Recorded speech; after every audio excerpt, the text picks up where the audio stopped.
Number 19 আয়াত number 64 তেলাওয়াত করেছি। এই আয়াত দ্বারা আমার আল্লাহ পাক যে বিষয়ের উপরে ইঙ্গিত করছেন সেই বিষয়টা আপনাদের কাছে তুলে ধরা হবে। ওমা তৌফিকি ইল্লা বিল্লাহ। তবে একগ্রতার সঙ্গে একনিষ্ঠভাবে শোনার চেষ্টা করবেন, নিরপেক্ষ দৃষ্টি নিয়ে। কারণ কিছু মানুষ আছে এই বক্তব্য শুনতে আসে না, কোনটা মৌলবি ভুল বলেছে ওটা শুনতে আসে। গত পরশুদিন ডমকুল এলাকাতে শ্রীকৃষ্ণপুর জায়গাটার নাম, আমি জালসায় গেছি। তো আপনার সভাপতি সাহেব, আমি কোরআন শরীফের আয়াত প্রথমে পড়েছি সূরা জুমার সূরা নাম্বার 39 আয়াত নাম্বার 41। ফটাম করে আমি বলছি যে আল্লাহ পাক কোরআনে বলেছে ইন্না আনজালনা আলাইকাল কিতাবা লিন-নাস বিল হক লিন-নাসি বিল হক। তো এই আয়াতটা আমি বলার সঙ্গে সঙ্গে ও মাইকে বলছে যে মাওলানা সাহেব আপনার আয়াতটা ভুল হলো। কেন? বলছে যে আলাইকা হবে না, ইলাইকা হবে।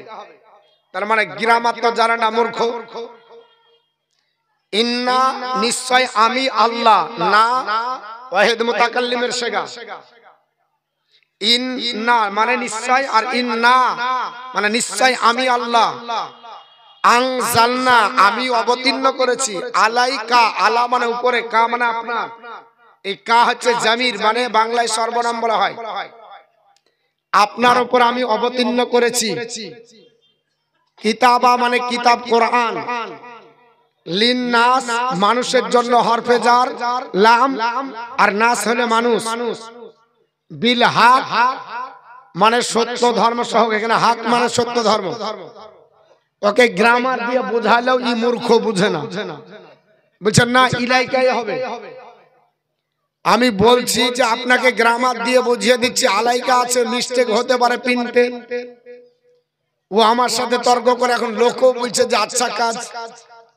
ও আমাকে প্রথমে ব্রেক করে দিল, যারা মৌলবি যে নাম দাম আছে এই নাম দামে যারা বক্তৃতা না করতে পারে। কারণ ওর আমি মতের লোক নাই, মানে ও হচ্ছে নতুন প্রোডাক্ট।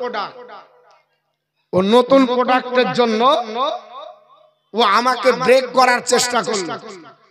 আমি বললাম শোনেন, আমরা বল খেলে আউট হই না, খেলে আউট হই না, আমরা প্লেয়ার। এমনি ফিল্ড দেখে আর বল দেখে বল ছেড়ে দেওয়া পার্টি নাই, বল খেলবো। তারপরে ইমান মেলা মানুষও ভাবছে যে হতে পারে ও হচ্ছে হাফেজে কোরআন। তারপরে যখন স্টেজ থেকে নামলাম, মসজিদে যাওয়ার পর ধরা হলো, লোক কমিটিকে বলা হলো। এবারও বলছে যে আমি ইলাইকাই দেখাতে পারবো, দেখাতে যে আমি পড়েছি সূরা জুমার 41 নম্বর আয়াত। ও বলছে আমি ভেবেছি সূরা জুমার 2 নম্বর আয়াত। আমি বলছি কোন মূর্খকে বসিয়ে রেখেছিলেন? আমি বলছি সূরা জুমা 39 নম্বর সূরা 41 নম্বর আয়াত, আর খুলে দেখছে 2 নম্বর সূরা। তো এই রকম কিছু যদি মূর্খ থাকে তো তাহলে তাদের জন্য মুসিবত। এরা হাদিস কোরআন পড়বে না, এরা বাংলা কিছু তরজমা দেখে ফুট করে আপনার কাছে খুলে দিয়ে বলবে এই দেখো দেখো। তো যা হোক, অনেকদিন পর আপনারা আমাদের গ্রামেরই এলাকার মানুষ। যদিও আমি নতুন গ্রামের মানুষ, কিন্তু এই গ্রামে আমার জালসা জীবনে প্রথম। আমি ইতিপূর্বে কোনোদিন জালসাতে আসিনি। আমার জালসার লাইফ প্রায় 13 বছর চলছে। সর্বপ্রথমে আমি আমার গ্রামে জালসা করি যখন মাওলানা আবুল কালাম আজাদ এসেছিলেন যে বছর, সেই বছর আমার জালসা শুরু। কিন্তু ফোন গেছে, জালসার সময় হয়নি। রুজির মালিক আল্লাহ, আল্লাহ যেদিন দিবে সেই দিনই রুজি পৌঁছাবে, তাছাড়া নাই। তো এসেছি বড় আশা করে, আপনারাও থাকবেন বড় আশা করে। কারণ এটা হচ্ছে কবরস্থান আর মসজিদ দুটো আপনার বলা আছে, উল্লেখ করা আছে কবরস্থান আর মসজিদ। কবরস্থানের উন্নতি কল্পে কি উন্নতি হবে? ওখানে পাকা বাড়ি বানাবেন, ছাদ বানাবেন, কি হবে এটার একটা আপনার বলা হচ্ছে কি উন্নতি হবে, সে বিষয়ে কিছু আলোচনা হবে। কারণ আমরা কবরস্থানের কি উন্নতি করব? মসজিদের উন্নতি কল্পে আমরা জানি যে মসজিদের উন্নতি কল্পে মানে হচ্ছে মার্বেল করতে হবে, টাইস করতে হবে, একতলা আছে দুতলা করতে হবে, কবরস্থান কতলা করবেন, এরকম আপনার বলা হচ্ছে প্রশ্ন আপনাদের আমাদের কাছে দাঁড়িয়ে যায়। শুনেন, মসজিদ দুতলা না করলেও নামাজ হবে, মসজিদ পাকা না করলেও নামাজ হবে, মসজিদে টাইলস মার্বেল না করলেও নামাজ হবে। কারণ নবী আমার বলেছে, এ আমার উম্মত উম্মাতানিরা তোমরা শুনে রেখে দাও,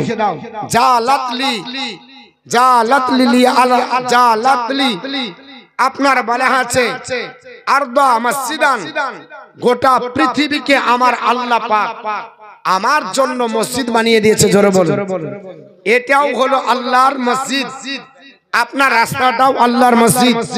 যদি আপনার নামাজের টাইম হয় ওখানেই নামাজ পড়লেন। মসজিদ মানে সেজদার জায়গা, আমরা যেটাকে মসজিদ বলে জানি এটাকে একটা নির্দিষ্ট জায়গা করা হয়, কিন্তু গোটা পৃথিবী নবী আমার বলছে আমার উম্মতের জন্য আল্লাহ মসজিদ বানিয়ে দিয়েছে। যেখানে টাইম হবে সেখানেই নামাজ পড়ে নেন, ইনশাআল্লাহ নামাজ আপনার কবুল হবে।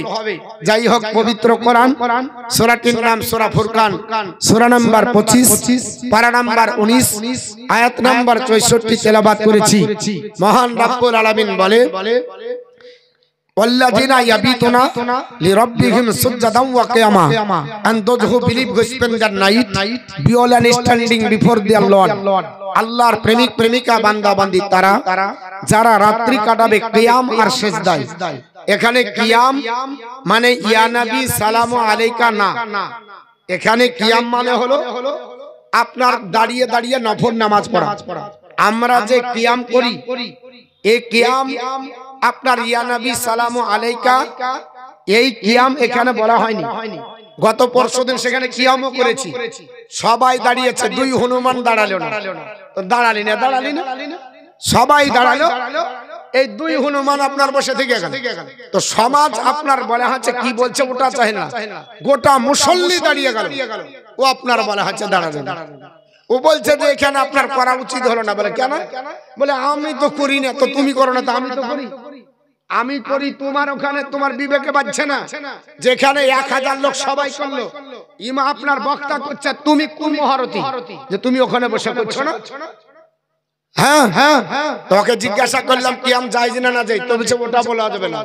বলো, তুমি যদি না জায়েজের ফতোয়া দাও তাহলে তোমাকে দলিল দিতে হবে, আর জায়েজের ফতোয়া দিলে তোমাকে কিয়াম করতে হবে। তুমি কোনটা বলবে, জায়েজ না না জায়েজ তুমি আগে বলো। তখন মুখ চুপ করে থাকতে বলছে যে এইটা এখন বিতর্কের বিষয়টা পরে হবে। তার মানে জানে যেখানে যদি মুখ খুলি তাহলে লোকে গোমর ফাঁস করে দিবে, এই মৌলবি ধরা পড়ে গেছে। বুঝতে পেরেছেন?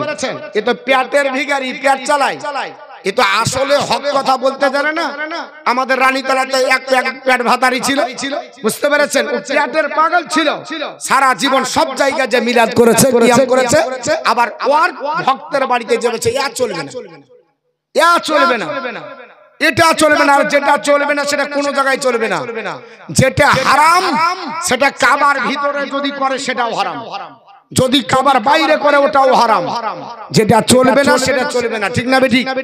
মদ খাওয়া হারাম কি হারাম না? মদ খাওয়া হারাম। কেউ যদি স্টেজে খায় হারাম, মসজিদে খেলেও হারাম, লুকিয়ে খেলেও হারাম, প্রকাশ্য খেলেও হারাম, সব জায়গাতেই হারাম। তাহলে হারাম হারাম হবে আর হালাল হালাল হবে। সারা জীবন ধরে আমাদের এলাকায় সুন্নি, হানাফি, আপনার মাযহাবের লোক কিছু হাইব্রিড বাংলা রেকর্ডিং করে আপনার বলে হাঁচে নিয়ে এসে বলছে এটা তো নাই, তুমি কোন জায়গায় পেয়েছো নাও, একটু বসো দেখি, একটু বোঝাপড়া করো, তাহলে তো নাই আর আছে বুঝতে পারবে। রানীতলাতে আমি যেদিন থেকে ঢুকেছি প্রত্যেকদিন আমাকে আপডেট দেওয়া হতো, বলছে এটা তো নাই।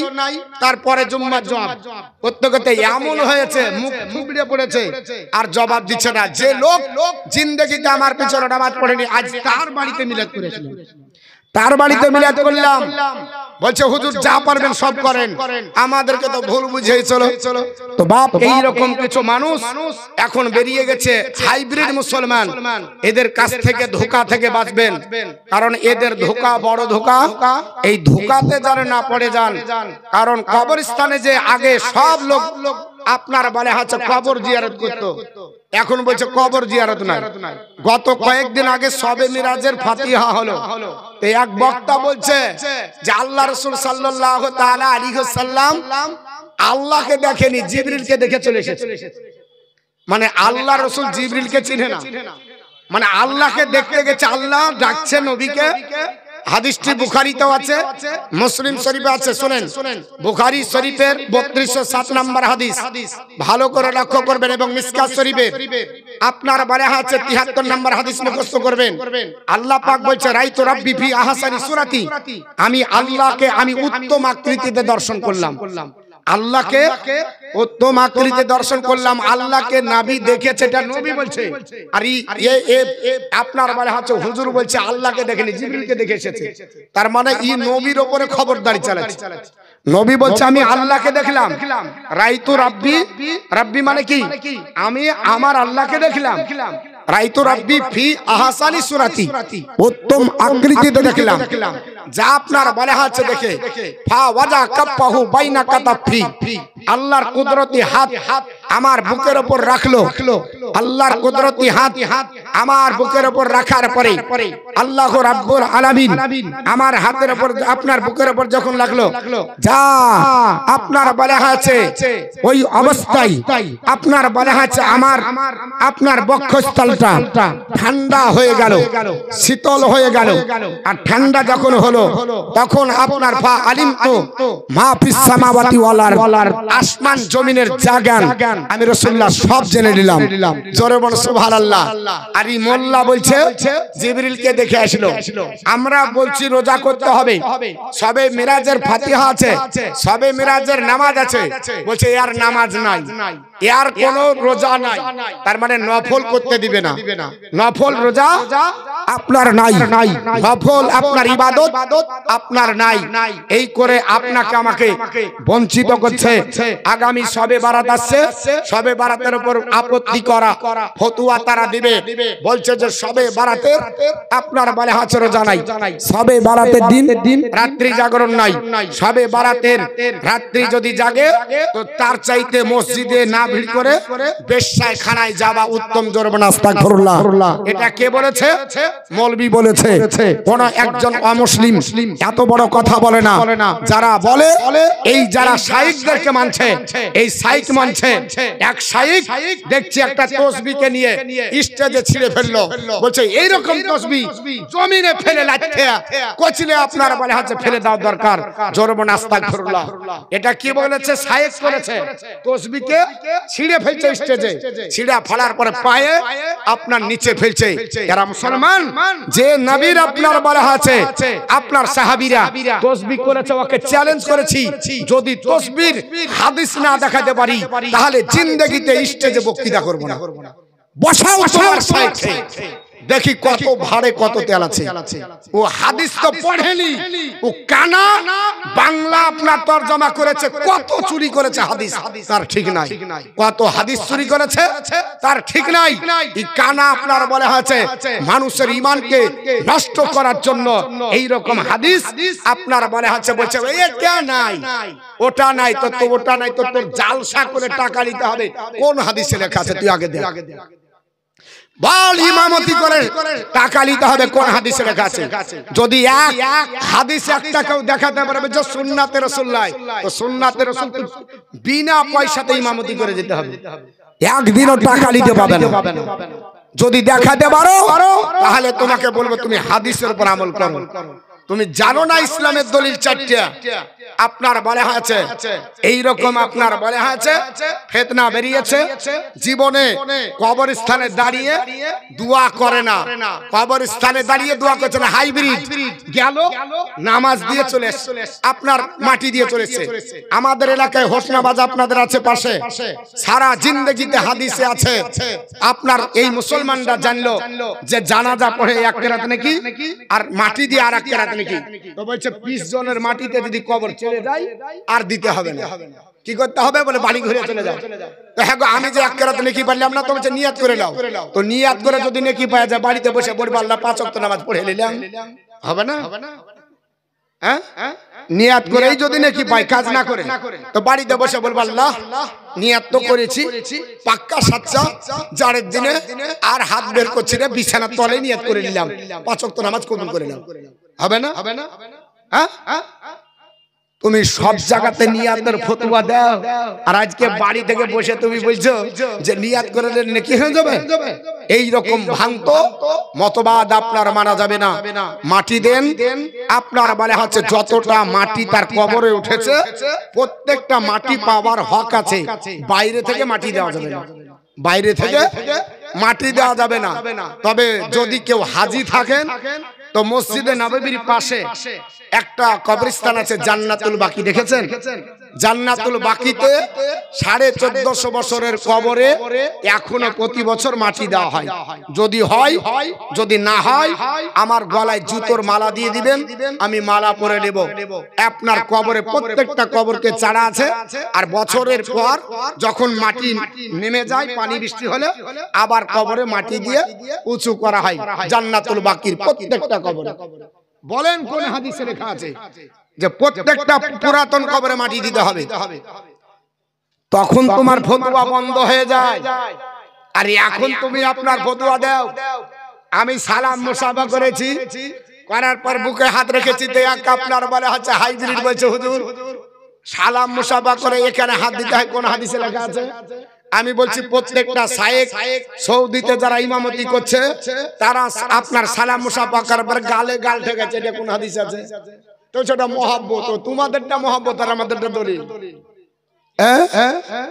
তোমারটা মহব্বত আমারটা দলিল এর জন্য বাপ খুব সাবধান আহলে সুন্নাত ওয়াল জামাত এটা হচ্ছে সঠিক ইনশাআল্লাহ আপনাদেরকে দলিল দিয়ে বলবো প্রথমে কয়েকটি কথা বললাম কারণ এই যে চলছে এই যে আপনার বলে আছে এখন ফিতনা চলছে এই ফিতনা থেকে বাঁচতে হবে আপনাকে কমজোর পেয়ে শুধু মোবাইল দেখাবে কমজোর পেয়ে মোবাইল দেখাবে আর মোবাইলে কত হাদিসের ব্যাখ্যা চুরি করেছে কত হাদিসকে আপনার জাল বলেছে সহিহ হাদিসকে কত হাদিসকে জয়ীফ বলেছে আপনি যদি অরিজিনাল হাদিস না দেখেন বুঝতে পারবেন না অরিজিনাল হাদিস যদি না দেখেন বুঝতে পারবেন না বাংলাতে সমস্ত আপনার হাদিসের উপর আপনাকে ব্যাখ্যা জানতে হবে না হলে এই রকম আপনার বলা আছে হাদিসের উপর আমল করে আপনার ঈমান নষ্ট হবে আমি আপনাদের কাছে করজোরে নিবেদন করব যে সুযোগ্য একজন আলিমকে নিয়ে আসবেন আর যে ফতোয়া দিবে তাকে বসিয়ে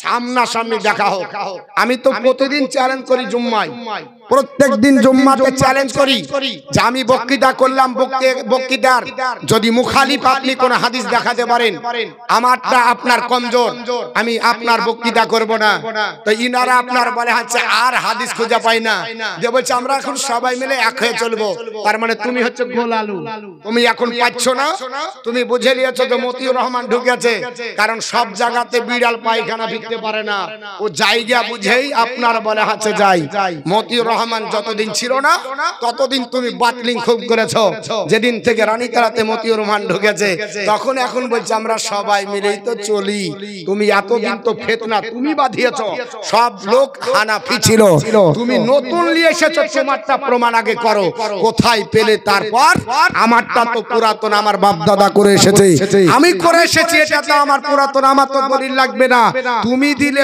দলিল কোথায় পেলে তুমি আগে দেখো জিন্দেগিতে কিয়ামতের সকাল হবে পাবে না কিয়ামতের সকাল পর্যন্ত দলিল পাবে না কিন্তু আপনাকে বিভ্রান্ত করবে এটা নাই ওটা নাই বন্ধুগণ মুসলমান আজ আমরা মুসলমান পৃথিবীর জমিনে বসবাস করি যে ভারতের মাটিতে আপনার মুসলমানের আপনার বলা আছে শুরুয়াত বা প্রারম্ভ শুরু হয়েছে আপনার খাজা গরিবে নামাজকে শুরু করে আর সেই ওলিদের সামনে আজ ফতোয়া শিরক বেদাতের দেয় কোথা থেকে মুসলমান হলে কোথা থেকে তুমি ইসলাম পেলে তো বলে ওটা জানি না ওকে মানা চলবে না হারাম এটা হারাম ওটা হারাম শিরক আর বেদাত বেদাতের মনে হচ্ছে গোড ওয়ান বানিয়ে নিয়েছে বেদাতে গোডওয়ান আপনার বানিয়েছে, ওকে যা বলবেন ও ফতোয়া দিয়ে বলবে এটা বেদাত, মানে ও জানে না তো বেদাতটাই শিখে এসেছে,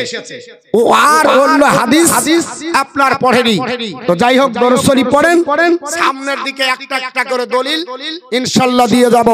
কবরস্থানে যেহেতু জালসা, আমার বক্তৃতা রেকর্ডিং হচ্ছে, দেখছেন কত মোবাইল আছে, কালকে শুনবেন, না হলে কালকে আবার আপনার মানে আছে বলবেন, বা স্টেজ থেকে নামবো আমাকে ধরবেন যে মতিউর রহমান আপনি বললেন দলিল দেন, ইনশাআল্লাহ দলিল দিয়ে যাব। দলিল না দিয়ে যাব না, আপনাদের বাড়ির কাছের আপনার মাওলানা, আমরা আপনাদের দুশমন না, আমি আপনাদের হচ্ছি আমি হিতাকাঙ্ক্ষী। যে আজ যে মুসলমান এক দড়ি আপনার এক জায়গায় ছিল, সে মুসলমানদের ভিতরে কিভাবে ফাটল ধরিয়ে আলাদা আলাদা করে দিল, বলছে তোমরা আলাদা আমরা আলাদা, আরে সারা জীবন ধরে এক হয়ে থাকলো। আর এই মুসলমানের ভিতরে কিছু আপনার বলে হচ্ছে আডাঙ্গা সে আপনার এটা নাই ওটা নাই করে আপনার ফতোয়া দিয়ে দাও। আপনি বলছে তো যখন আপনার দেখা হবে সঙ্গে সঙ্গে কি বলবে জানেন, বলছে এটা সহি হাদিস তো, বলে না বাপ, বলছে এটা সহি তো, এটা আপনার বলা হচ্ছে বুখারীতে আছে তো, এটা বুখারীতে আছে তো। আচ্ছা বলেন তো বুখারীতে আছে, যদি বুখারীতে না থাকে মানা যাবে না? কবরস্থানে কটা আপনার কবরের ভিতরে কটা প্রশ্ন হবে গো বাপ? তিনটা শুনেছেন না?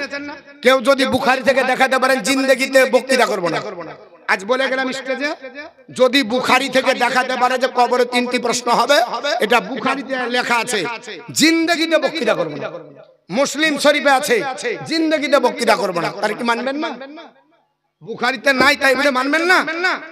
হাদিসটা সহি কিনা তাই জানতে হবে, আপনার হাসান কিনা জানতে হবে, আর জয়ীফ হলেই মানতে হবে না। আপনাকে কে বলেছে জয়ীফ?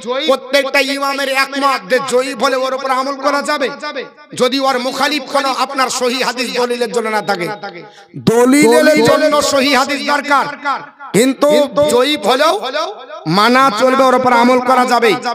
এর জন্য বলছি, এবার আপনি যদি বলেন হুজুর সহি ছাড়া মানবো না, তা আপনার পৃথিবীর জমিনে আল্লাহ রাসূল সাল্লাল্লাহু আলাইহি সাল্লাম কি বলেছে এটা সহি হাদিস? আপনি যে বলছেন রাসূল যা করেছে তাই করব, রাসূল যা বলেছে তাই বলবো, তো রাসূল বলেছে কোন হাদিসে যেটা আমার সহি হাদিস? একটা কেউ দেখাতে পারবেন যে রাসূলুল্লাহ বলেছে এটা আমার সহি, রাসূলুল্লাহ বলেছে এটা আমার হাসান, রাসূলুল্লাহ বলেছে এটা আমার জয়ীফ? যদি বলেন আমি আর জিন্দেগিতে বক্তৃতা করব না, এটা রাসূলুল্লাহ বলেনি, এটা ইমামগণ বলেছে। তো তোমার ইমাম কেউ যদি এটা জয়ীফ বলে, আর একজন ইমাম তো ওটাকে সহি বলেছে, কেউ যদি ওটাকে জয়ীফ বলে, আর একজন ইমাম তো হাসান বলেছে, কেউ যদি ওটাকে হাসান বলে, কেউ তো ওটাকে সহি বলেছে। তাহলে তুমি ইমামদের ইখতিলাফকে সম্মুখে না রেখে তুমি কেন ঢালাও ভাবে বলে দিলে এটা জয়ীফ? তুমি যেটা জয়ীফ পড়েছো ওটা অন্য ইমাম সহি বলেছে, তোমার কি ওটা হুঁশ আছে? তুমি কি ওটা জানো যে একটা দলিল কোন সমাজে কোন ইমাম সহি বলেছে, আর একটা ইমাম ওটাকে হাসান বলেছে, আর একজন ইমাম ওটাকে আপনার বলে হচ্ছে জয়ীফ বলেছে? ওটা আপনার আমার জানার দরকার আছে। যদি না জানে ও ঢালাও ভাবে ওয়ার আপনার ফতোয়া দিয়ে মানুষের মধ্যে কনফিউজ তৈরি করলো। বাপ আমার এই কনফিউজে পড়বেন না, যে আপনার কত মতের উপর আছি এটা হলো সঠিক। আগামীতে ইনশাআল্লাহ আবার আপনার বলা হয়েছে আলোচনা হবে, একটু দরুদ শরীফ পড়ুন। আল্লাহুম্মা মাওলানা মুহাম্মদ ওয়া আলা আলি সাইয়্যিদিনা মাওলানা মুহাম্মদ সাল্লাল্লাহু আলা মুহাম্মদ মোহাম্মদ হরদম সাহবাসন কালাম পাক নামে মোহাম্মদ হরদম জবান সফিয়ানাত মোহাম্মদ আমার মরণ আসবে কখন কেউ তো জানে না, আমার মরণ আসবে কখন কেউ তো জানে না। ওই আমি মইরা গেলে, আমি মইরা গেলে আমায় তোমরা ভইলা যায় না, আমার মরণ আসিবে কখন কত জানে না এই দুনিয়া চিরজীবন থাকার জায়গা না অন্ধকারে কবর যে তোমার আসল ঠিকানা এই দুনিয়া চিরজীবন থাকার জায়গা না অন্ধকারে কবর যে তোমার আসল ঠিকানা ওই আমায় রেখে সবাই আমায় রেখে সবাই চলে যাবে সঙ্গী হবে না আমার মরণ আসিবে কখন কত জানে না তোমার আমার আপনকে একটু ভালো না আর যিনি আপন তিনি হলেন সাগে মদিনা তোমার আমার আপনকে একটু শোনো না আর যিনি আপন তিনি হলেন সাগে মদিনা ওই নবীর আরে ওই নবীর দিদার করে চলো মদিনা আমার মরণ আসিবে কখন কেউ তো জানে না আল্লাহুম্মা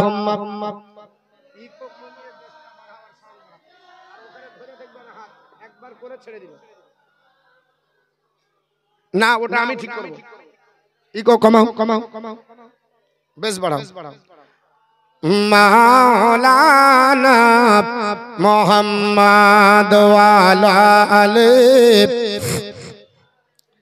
মাওলানা মুহাম্মদ সাল্লাল্লাহু আলাইহি সাল্লাম আমার বন্ধুগণ পৃথিবীর জমিনে আল্লাহর কোরআন তেলাওয়াত করেছিলাম নবী পবিত্র আপনার বলে হচ্ছে জবানে যেমন বলেছেন আমার আল্লাহ কোরআনের মধ্যে জানিয়ে দিয়েছেন ওয়াল্লাযিনা ইয়াবিতুনা লিরাব্বিহিম সুজদান ওয়া কিয়ামা আমার প্রেমিক প্রেমিকা বান্দা বান্দি তারা যারা আপনার রাত্রি কাটাবে কিয়ামার সাজদার মাধ্যমে এরা আমার প্রেমিক প্রেমিকা বান্দা বান্দি জোরে বলুন সুবহানাল্লাহ তাহলে নফল নামাজ পড়াবো না নফল বন্ধ করব এখন তো কেউ বলছে নফলের দরকার নাই हम डायरेक्ट चलेंगे আল্লাহ বলছে ওয়াল্লাযিনা ইয়াবিতুনা লিরাব্বিহিম সুজদান ওয়া কিয়ামা আমার প্রেমিক প্রেমিকা বান্দা বান্দি তারা যারা রাত্রি কাটাবে কিয়াম আর সাজদায় মানে নফল ইবাদত করে আর সাজদার মাধ্যমে যারা কাটাবে এরা হলো আমি আল্লাহর প্রেমিক প্রেমিকা বান্দা বান্দি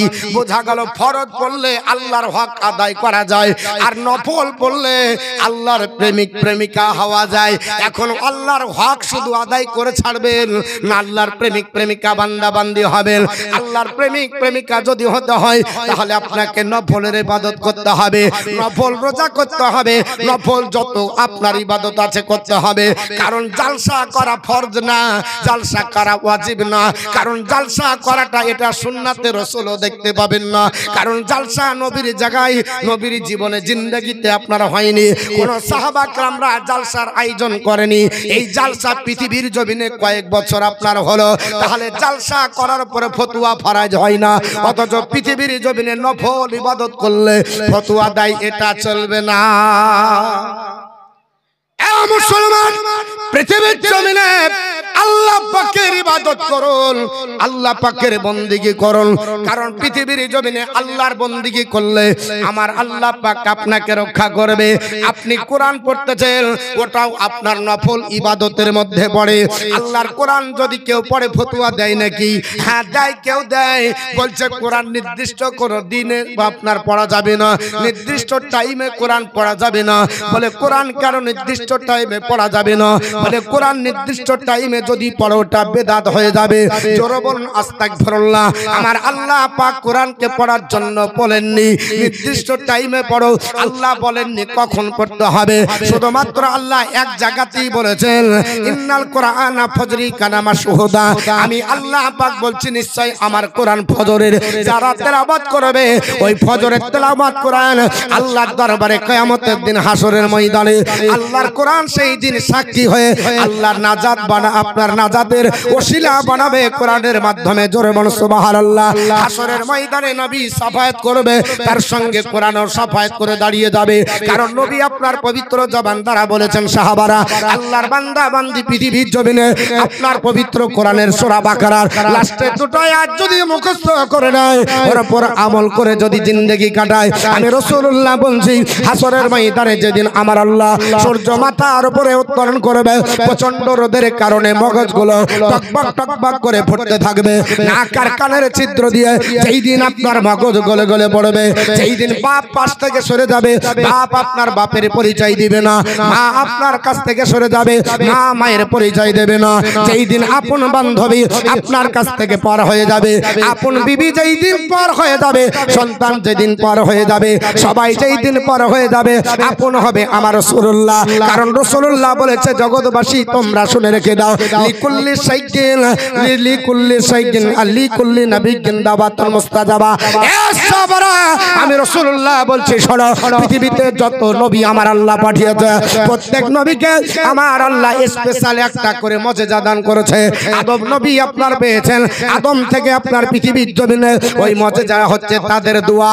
ওই আপনার বলা হয়েছে এই দোয়াটা পৃথিবীর জমিনে করেছে, ওই দোয়াটা তাদের কবুল হয়েছে। আদম থেকে ঈসা রুহুল্লাহ পর্যন্ত এমন কোন নবী আল্লাহ পৃথিবীতে পাঠায়নি যে নবীকে আল্লাহ পাক এই দোয়াটা দেয়নি। আদম নবী পেয়েছে, শীষ পয়গম্বর পেয়েছে, হুদ পয়গম্বর পেয়েছে, লূত পয়গম্বর পেয়েছে, সালেহ পয়গম্বর পেয়েছে, দাউদ পয়গম্বর পেয়েছে, ইদ্রিস পয়গম্বর পেয়েছে, হিলকিত আলাইহিস সালাম পেয়েছে, হযরত আইয়ুব পয়গম্বর পেয়েছে, মুসা কালিমুল্লাহ পেয়েছেন, হারুন আলাইহিস সালাম পেয়েছে, ঈসা রুহুল্লাহ পেয়েছে। সমস্ত নবীকে আল্লাহ পাক স্পেশাল একটা করে দোয়া দান করেছে। আল্লাহর নবী বললেন, সাহাবারা সমস্ত নবী দোয়াটা পাওয়ার পরে যখন মুসিবতে পড়েছে, বিপদের সম্মুখীন হয়েছে, ওই দোয়াটা দুনিয়াতে করে আপনার তারা মুসিবত থেকে উদ্ধার হয়ে পৃথিবীর জমিন থেকে বিদায় নিয়েছে। আল্লাহর নবীর সাহাবী হযরত আনাস বলে, নবীজি আপনাকে তো আল্লাহ পাক স্পেশাল দোয়া দান করেছে। হ্যাঁ আমার সাহাবারা, আমাকেও আল্লাহ পাক স্পেশাল দোয়া দান করেছে। তবে আমি পৃথিবীর জমিনে ঘাত প্রতিঘাত সহ্য করেছি, আমি জ্বালা যন্ত্রণা সহ্য করেছি, বিপদের সম্মুখীন হয়েছে, আমি ওই স্পেশাল দোয়াটা চাইনি।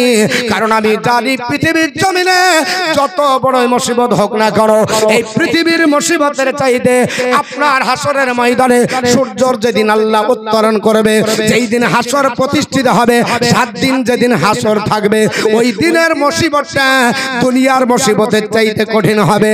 ওই দিন আমি রাসূলুল্লাহ, আমাকে আল্লাহ পাক যেদিন বলবে, আসা আইয়াব আসা কারব্বুকা মাকামাম মাহমুদা, বলে হাবিব আপনাকে উচ্চ মাকাম দান করেছি, যেখানে সবার আপনার প্রশংসা করবে, ওই মাকামে মাহমুদ আল্লাহ পাক যেদিন আমাকে দান করবে, ওই মাকামে মাহমুদে আমি রাসূলুল্লাহ সিজদায় পড়ে আমার স্পেশাল দোয়াটা আছে, আমার গুনাহগার উম্মত উম্মাতানিকে আমি রাসূলুল্লাহ পার করব। তাহলে কাজ